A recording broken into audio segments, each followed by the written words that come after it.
Hello, welcome to the Lunch and Chat with Leslie broadcast. I'm your host, Leslie Parker. Thank you for tuning in to this live, informative, educational, and entertaining podcast that airs every Tuesday at 7 p.m. This innovative talk show was put together for you, the community, and anyone who wants to connect. I'm just so happy that you decided to stop by tonight. I have a very important segment that I'm going to cover. But I have been on a little hiatus. In case you haven't seen me in the last 2 weeks, I had the pleasure of attending my graduation at Grand Canyon University. That's located in Phoenix, Arizona, for my master's in healthcare informatics. Then later on, I traveled to Colorado Springs to visit a family friend, a very close family friend. And I'm going to tell you, they treated my family and I like queens and kings. So I had a very good time. I had a little rest and relaxation. But again, as I mentioned to you, I put tonight's broadcast together because it will contain some important facts about domestic violence, not just for women, but also for men. Women and men that have either personally experienced domestic violence for violence themselves, or they know someone who has. And therefore, I just felt like it was time to break the silence. If you see something, you should say something. Breaking the silence of domestic violence abuse is powerful, and it has a huge impact on the recovery and healing. So the Lunch and Chat with Leslie podcast will discuss some of those unique ways for victims to overcome it. I want to start off first just by sharing with you some statistics with domestic violence. And I'm going to start here in the state of Maryland first. I'll briefly go over some of the other states and also identify the country that has the highest domestic violent issues or abuse. But in the state of Maryland, there have been 702 victims of domestic violence that were served in Maryland each year.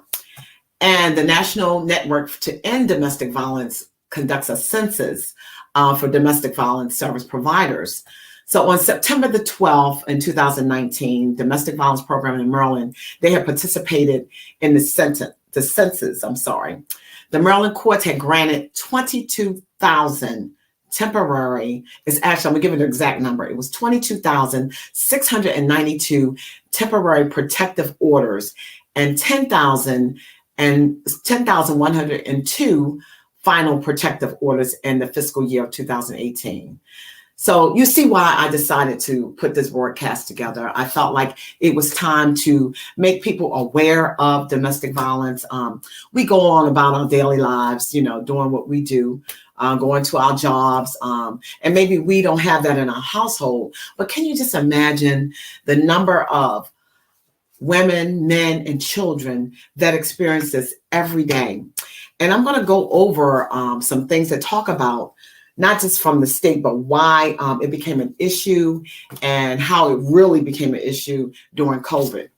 So that was based on the state of Maryland. But for the country, there is a country that has a highest rate of abuse, and that country is in India. It is at the top of the list for domestic violence. Domestic violence by state, I'm going to go over which one is the highest. Oklahoma had about 49.1% of women, 40% was women, and some of that were, the 9% were men that had experienced a domestic violence issue. In the state of Kentucky, also it was one of the highest domestic violence statistics in the United States. That had 45.3% of women and 35.5% of men that experienced domestic violence in a single day in 2019. Then in Missouri, that's the next one, I'm giving you the top 10. Missouri also was the third highest rate of people had experienced domestic violence, and that was about 41.8%. Nevada came next in line. It was 43.8% of women that experienced it. Was 32.8% of the women, and the rest were for the men. So it was about 48%, 30% of Nevada men also experienced intimate partner violence. Then the state of Arizona. Arizona had the fifth highest domestic violence rates in the United States, with about 42% 42.6% of women and 33.4% of men. Now, the other ones are Washington, 42.6%, Idaho, 42.5%, and Missouri. So I guess you're wondering, why is domestic violence such a big issue? Well, I'm glad you asked. I'm going to explain that to you.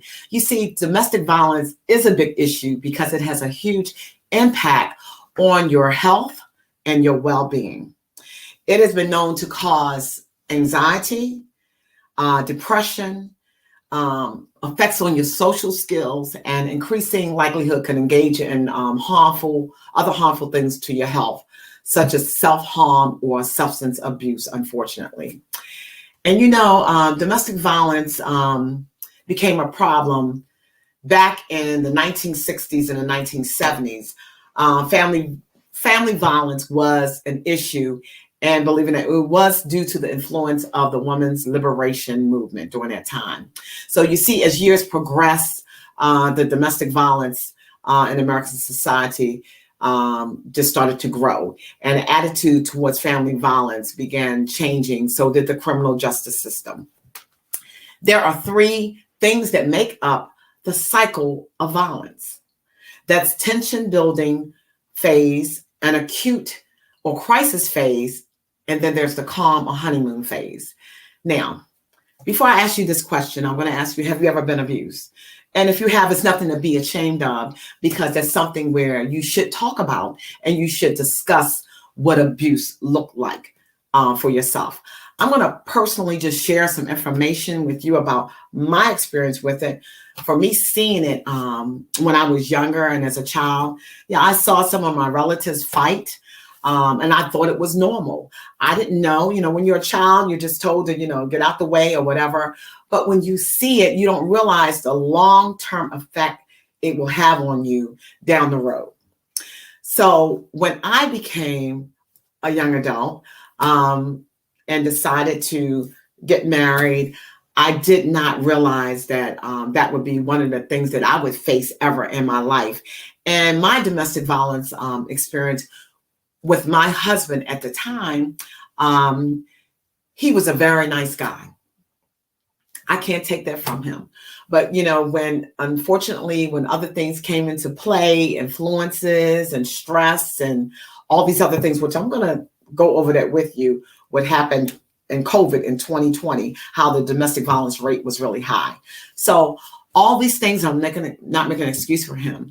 But what I'm saying is, when I experienced it, I thought it was the norm because that's what I saw as a child. So therefore, it's so important that if you have children and you're a parent, you have to make sure that you don't introduce any kind of violence to your children, because it does have an effect on them deeply.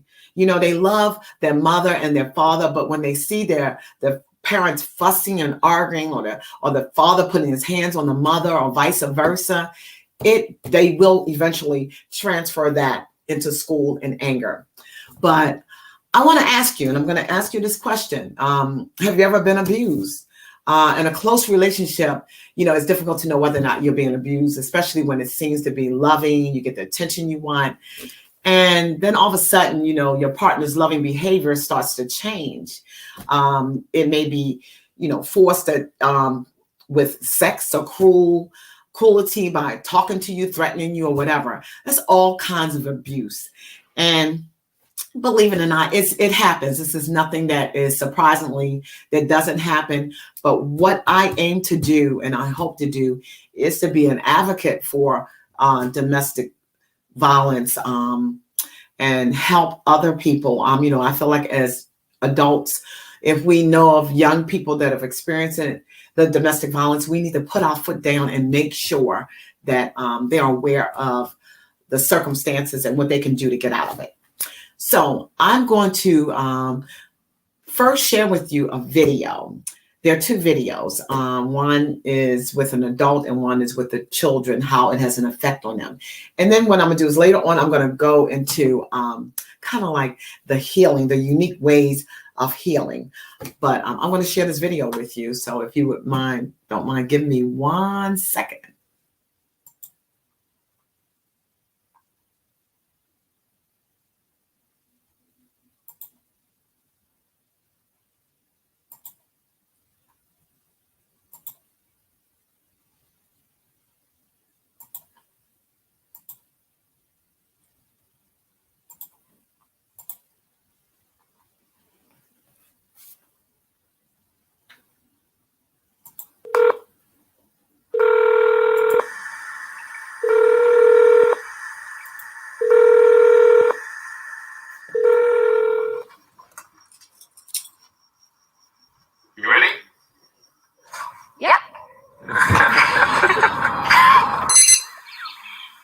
And for the rest of my life, I don't want to be with anyone but you. Do it until death do you part. I do. Well, maybe I wouldn't have to worry about other guys looking at you if you didn't dress like a whore. I just don't know what I would do if you were with anyone but me. Where you been? You better talk to me, you hear me? I didn't want to do that. You just don't listen. Who's that? Hey! You're okay. I'm fine. Who's gonna take you with me? You'll never see your son again.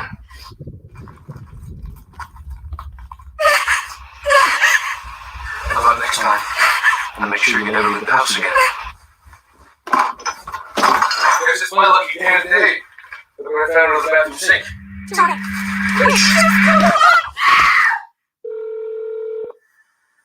Wow. YWCA hotline. It's crazy, isn't How can I it? help you? Crazy. Every day, 24,000 women are abused by someone Okay, they love. 1 second. Just one phone call. There. Oh my goodness. So I don't know if you really had a chance to really digest that video, but I hope you, you really soaked it in and took it all in. That's just how quick domestic violence can happen. They started off in a very loving relationship. That morning, everything was fine, and then it just spiraled.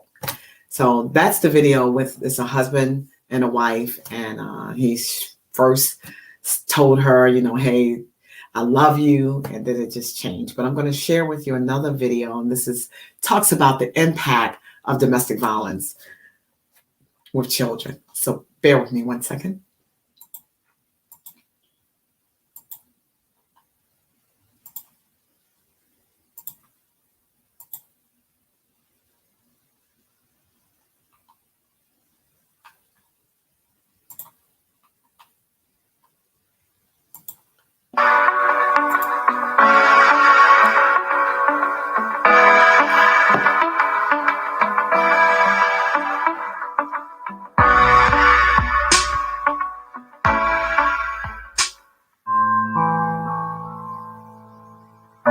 I've been married to this man for 22 years.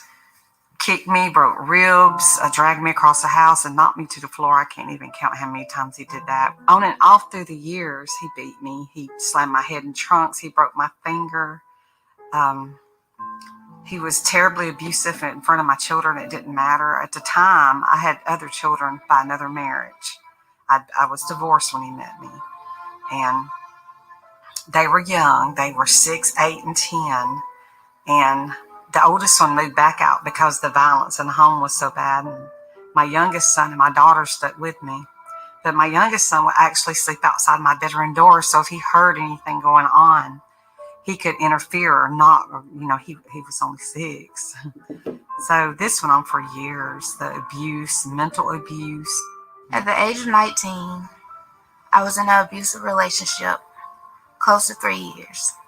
You think it's all love, the calling, the texting, and then a drastic change.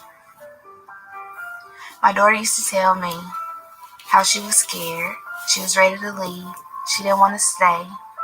She began to wet the bed. She began to have nightmares. My daughter was able to see me hurting, physically, mentally, emotionally.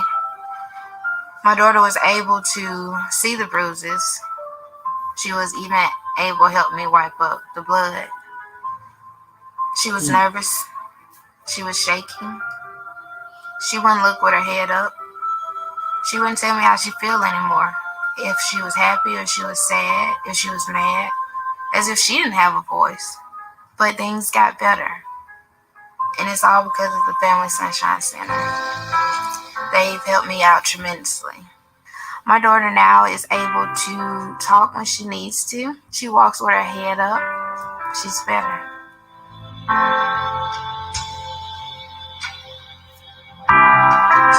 Domestic violence is a pattern of behaviors used by one partner to maintain power and control over the other partner.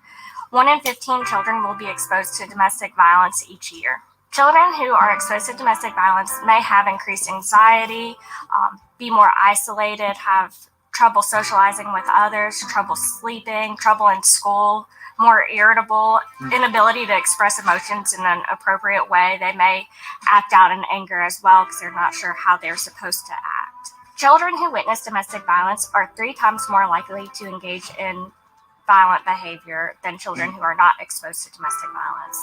They are also more likely to be in a domestic violence relationship themselves, both as a perpetrator or the victim. Other long-term effects is it affects your health growing up. You're more prone to having serious health problems than a child who isn't exposed to that trauma. If you know a child has been exposed to domestic violence or you have concerns, talk to them, let them know that it's okay to talk about this stuff, that it doesn't have to be a secret. Get them help, get them a counselor, just be a supportive ear for them. And if there's any risk to their safety, to please call DHR. We don't know what's happening to the kids when they are at home, what that night looked like the day before. They may be sleeping in class because they were up all night from hearing their parents fighting. They may have been pulled out of bed themselves. They may be trying to protect their parent from the other parent during the abuse. So they may have bruises from that as well, or just really fearful, not able to concentrate when they're at school, worried about what happened at school or what's going to happen when they get home that day. So trouble concentrating, maybe not getting their homework done, not adequate sleep, maybe not food that night. Although domestic violence does have a large impact on children, they're also resilient. Children can heal from witnessing these traumas and experiencing these traumas. We use different coping skills. We use just talking to the children, letting them know that this doesn't have to be a secret. We can get them to a better place. If you're in need of immediate assistance, you can call the Alabama Crisis Line number, which is 800-650-6522. You can also go to FamilySunshine.org to receive further information. Okay. Of course, that was from a different state, but the domestic violence is global. It's not just local. It covers the whole entire world. I had some statistics on women in Australia and other countries that have experienced this. You and I both, and anybody else that's on this podcast, I feel like you can make a difference.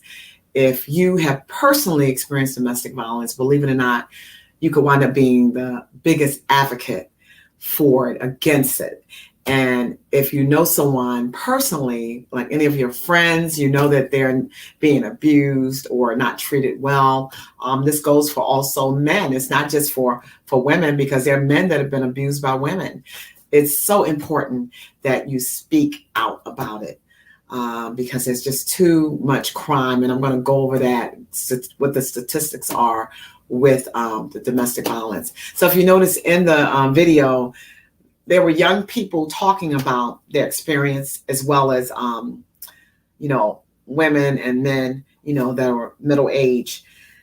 And the girl had mentioned about her daughter being, had so much anxiety. She started doing the bedwetting. She started having issue with school, struggling with her homework. But after she got the support that she needed, she got better. So you can heal from domestic violence. We can heal just about anyway. I believe that, once you ask for the help, or you seek the help that you need and go directly to the resources, you'll be able to heal.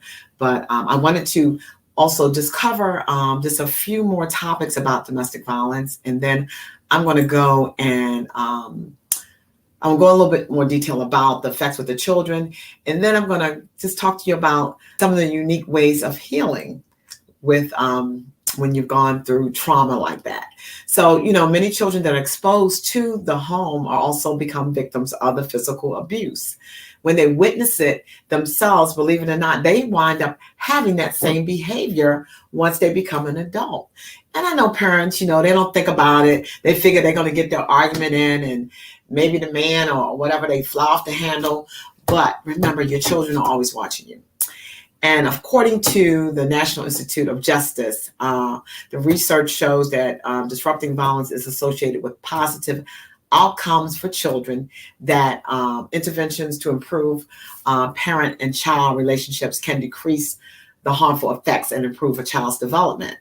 They also, the NIJ researched that children exposed to violence informs the development of programs, practices, and policies to prevent the violence.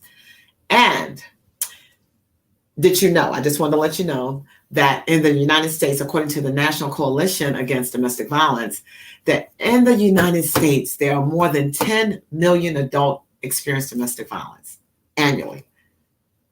10 million, that's a lot. That's a huge number. So you see why it is so important to bring this domestic violence awareness to everyone. And each of the adults that experience only one incidence of the violence, an adult in the U.S. would experience violence every 3 seconds. Whew, that's crazy. And severe physical violence by an intimate partner during the lifetime as well has been known to be a huge effect. Now, 2018, there's a partner violence accounted for like 20% of the violent crimes. And it gets to the point where you say to yourself, well, when should I leave? Should I stay or should I leave? Most people that are in a relationship, and I'm going to tell you myself because I was in a domestic violence relationship. I did not want to leave. Love compelled me to stay. But at some point, you have to make a conscientious decision for yourself and for your family. So deciding to leave a violent relationship, the Haven Shelter has some unique tips for you. So if you're out there and you know someone, you should share these tips with them. So here's some helpful tips. Decide a plan where you want to go, of course. If you have to leave home, think of where you need to go. There should be a safe place, of course. Determine who would be able to let you stay with them. I know for me, I asked my sister, would I be able to stay with her? So, even if you have to go to, I know people that have gone to a shelter. If you need help, get out. Go get your help that you need. Already have a packed bag ready, according to the Haven Shelter, and keep it in a secret place that's easy to reach. Open up an account, a savings account in your own name to start and establish or increase your independence. And keep the crisis line phone close by in case you need to contact them. Look for a safe computer at work, the library, the friend's house, wherever there's an internet. Use a code word or signal with family or friends when you need the police. I know that there's a symbol that's used if you need help, where you have your hand up like this and you have your thumb inside here and you fold it over. That kind of indicates that you need help. So if you can't speak in front of the abuser, then you let the person know if they ever come in that you need help immediately. And documents to bring with you. Make sure you bring, all your important documents like your bank accounts, deeds, or to a joint or individual property. I'm not going to go through all the documents, but make sure you go through all, bring those most important documents. So I want to go over just 5 things that you can do to be an advocate for domestic violence. Now, I know domestic violence awareness was in October, but domestic violence is every day. It's every day throughout the month, throughout the year. So that's why this awareness should be brought forth more often. Make sure you share the phone numbers, attend a candlelight visual, whatever you can do. And just don't judge. Maybe go out and listen. I can tell you right now, I used to work for a company that Maryland Medical Society, and they had someone come in and say, you want to sit in and talk about domestic violence. There was a domestic violence coalition, and they were just talking about just the things that women and men and children have experienced. So I sat in on it, and I didn't judge. I listened. Being a former domestic violence victim myself, I wanted to be get more education. So I want to also go over with the profession, believe it or not, that has the highest domestic violence rate. Unfortunately, they said police officers have the highest occupational rate for domestic violence. And also people that have been in the military, maybe because they have suffered post-traumatic stress syndrome and then they brought it home, to their family. But there is also a Another coalition is called 16 Days of Action Against Domestic Violence, and that runs from November the 25th through December the 9th. And in the 16 days, it's aimed to help businesses be more supportive and take action, because someone that's been abused, when they go to work, they try to hide it. But if the employers know something that doesn't seem right, they should try to take action themselves to get involved to see what they can do to aid their employee. So the history of that, it's been, oh my God, for a long time since they've had this coalition. It's been since 1991. But I want to go over the holidays, why there's such an increase in domestic violence during the holidays. So this is a perfect time to me to talk about this, because during the holidays, that's when it really happens a lot. Believe it or not, in COVID-19, it was horrible during that time because people were isolated. So can you imagine the victim living with their abuser? They couldn't get away from them because they could not get out. They had to stay inside because of COVID. Well, that was a bad year. 2020 was horrible. But the holiday season, it should be cheerful and it shouldn't hurt. But unfortunately for some victims, it does. And including there are 6 potential increases in domestic violence. And these are the reasons behind it. Stress. As I mentioned to you, that was because of COVID. What happened? The pandemic caused it.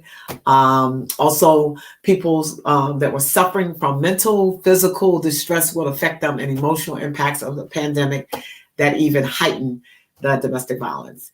Then it was also during a time when you have an increase in alcoholism and consumption and substance abuse. Studies reveal that that's a reason behind it as well.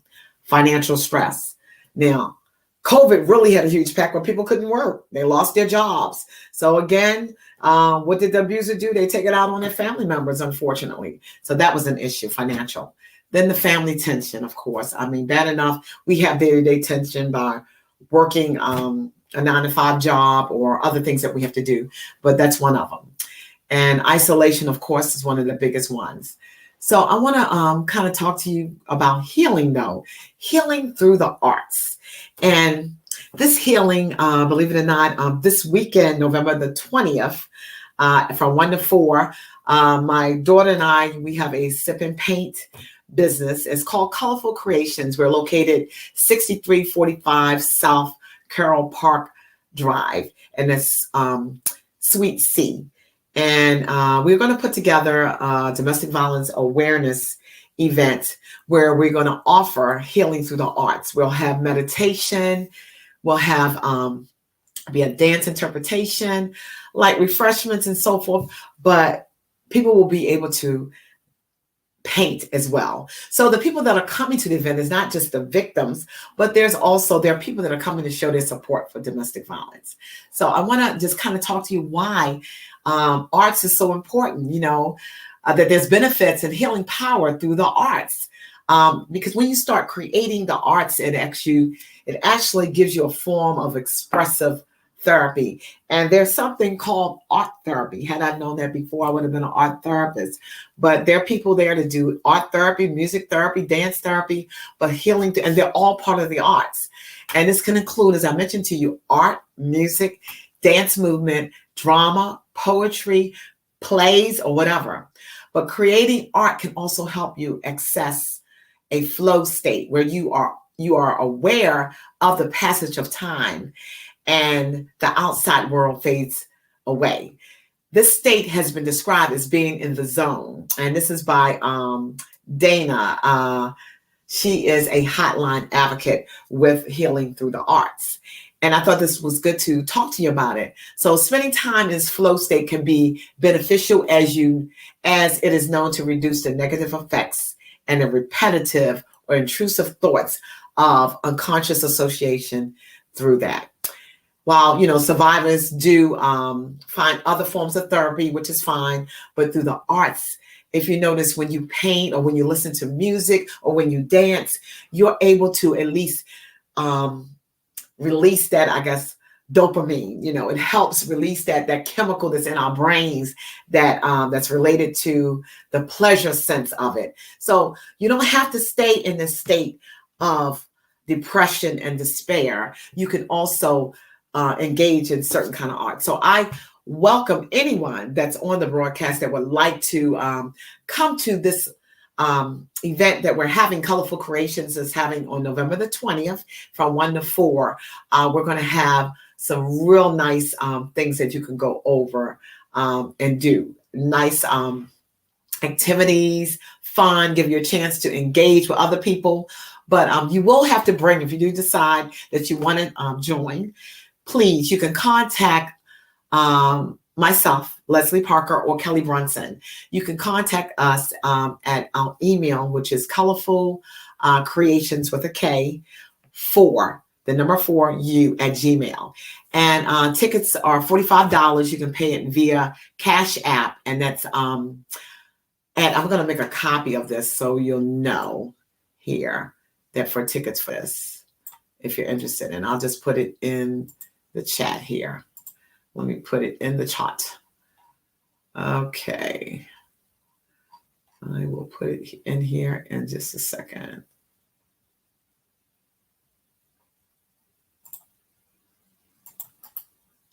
Paste, there it is.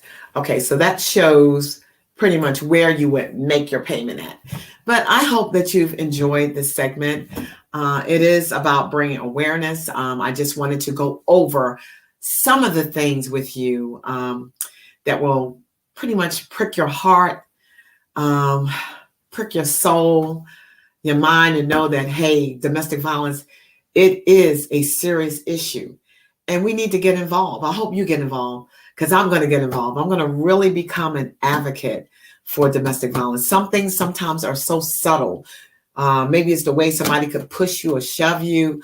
Your partner could say something smart to you or put you down. And you may not think of that as domestic violence, but it is. It's emotional violence. It doesn't have to always be physical. It's psychological and emotional. And I really want people to be aware. Please be an advocate and reach out to the House of Ruth. They have, support there. If you want to be a volunteer, you can go there. Or there's another company called RAIN, and that stands for, I think it's for people that gets there against like violence and sexual assault and stuff like that. So please, I hope you do reach out. But I hope to see you this weekend. That is November the 11th. From 1 to 3, 6345 South Carroll Park Drive for Colorful Creations. You can look us up on the website.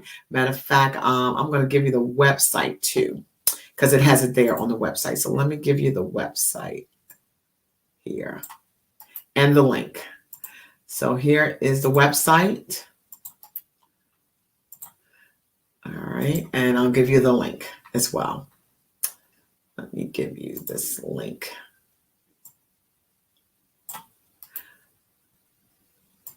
Okay, and here's the link.